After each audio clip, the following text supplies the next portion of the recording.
Once the heartbeat of resilience and culture,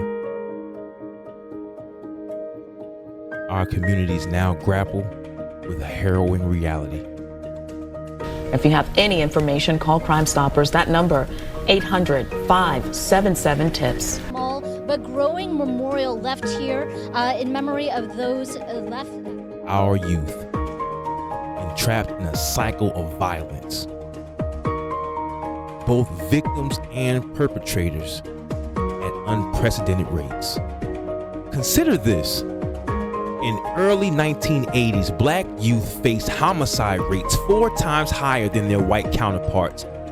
And by 1993, this disparity had escalated, with black youth experiencing homicide rates 6 times higher than white youth. Although there was a decline in the late 90s, recent years have seen a resurgence. Between 2018 and 2022, then homicide rates for individuals aged 12 to 17 nearly doubled, rising from 2.9 to 5.4 per 100,000. Our journey begins in the 1920s with the Harlem Renaissance, a cultural explosion where black artistry flourished. This era laid the foundations for future expressions in black identity.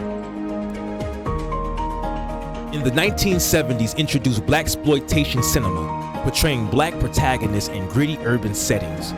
While these films empowered representation, they also, perhaps inadvertently, glamorized violence and criminality.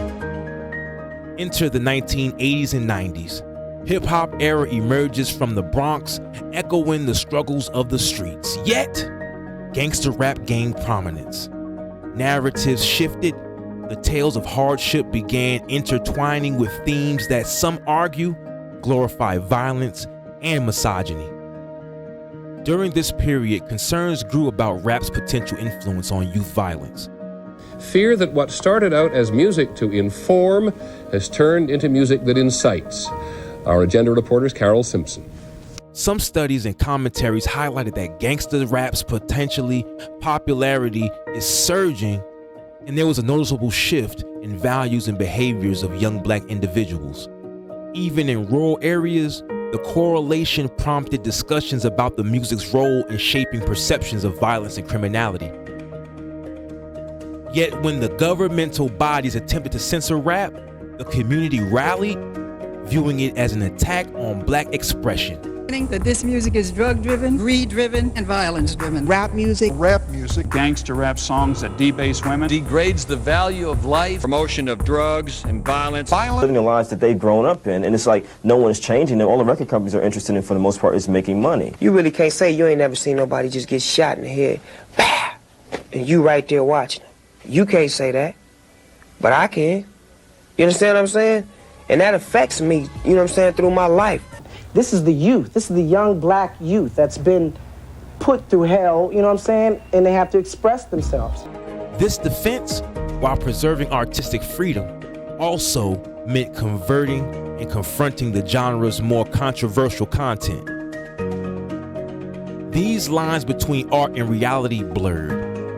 The portrayal of violence in music began reflecting in the streets, with some youths emulating the lifestyles depicted in their favorite songs. Today, a concerning trend has emerged. Young individuals not only engaged in violent acts, but also broadcasting them, seeking validation and notoriety. The term crash out has entered their vernacular, symbolizing a reckless embrace of self-destruction.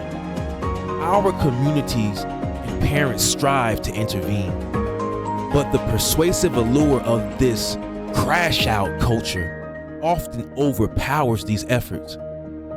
I don't usually do this type of stuff online, but I like to show my gun. Politically, the black community has predominantly supported the Democratic Party, hoping for policies that champion equality and justice. Yet, debates persist about whether these political allegiances have effectively addressed the unique challenges we face. With internal efforts struggling against the tide, a provocative question arises. Should we reconsider our skepticism towards governmental intervention? Could the institutions we've historically distrust become allies in dismantling this cycle of violence? The path forward demands introspection, unity, and perhaps an unconventional alliance. To reclaim our narratives and protect our youth, we must confront the cultural and systemic forces that have led us to this precipice. Ladies and gentlemen, I present to you a mini documentary, if you will, something that I call Crash Out Nation.